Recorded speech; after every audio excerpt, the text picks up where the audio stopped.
Sporklers! Today we're going to go over how to create another really specific format, the bunker quiz. We'll take a look into the formatting using this geography bunker, which is copyable in case you want a framework to base your first bunker off of. You can see from this that there are a list of rows with a question in each.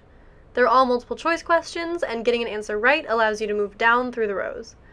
If I get one wrong, the quiz ends and I can't move on to lower questions. Typically with bunkers, the questions get harder as you move down the rows, so each answer is more and more risky. As you can see, the bunker is a great format to really prove someone's knowledge. Let's hop into the data tab and take a look at how it's done. At first look, the data tab looks a little bit crazy, but it's easier than it seems. And there are actually some changes I would make to this format, so I'll walk you through how to do a few of those too. Let's start with the correct answers. You can see that these first 15 rows have a sector entered, 1 through 15.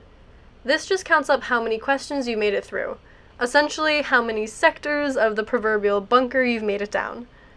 In the hint column, we want both the question and the answer choices. Now on this example quiz, the question and the answers show up on the same line. This is totally fine, but visually I tend to prefer when there's a line break between the question and the answers. So I'll go ahead and put that into the first one so you can see what that looks like. The code for a line break is just this less than sign, BR, and then a greater than sign.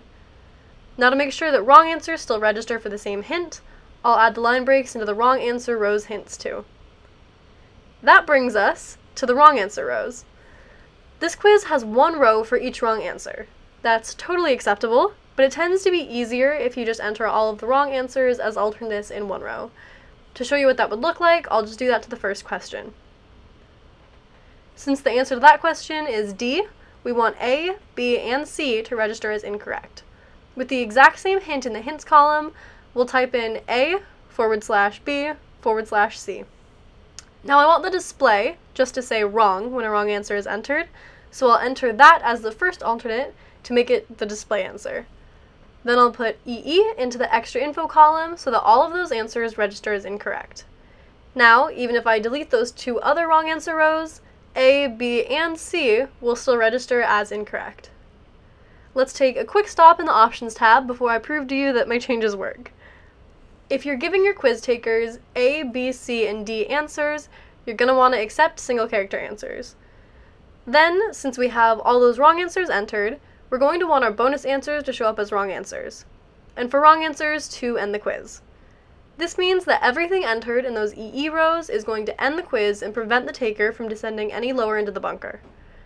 Lastly, since bunker quizzes are a challenge to see how many sectors down you can go, we want to force answers in order and hide the next clue so that quiz takers can't just skip to the very end. Now let's check out our quiz and make sure all of our changes worked. Do you see how pretty that new line break looks? Now we'll try a wrong answer to make sure that still triggers the quiz to end.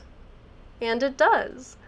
As specific as the bunker quiz format is, you still have plenty of options to choose from, so don't be afraid to play around with your own bunker quiz. If there's another how-to you want to see, let us know in the comments below. Check out our whole playlist of tutorials, some of our less instructional videos, and subscribe to stay updated with our channel. Good luck!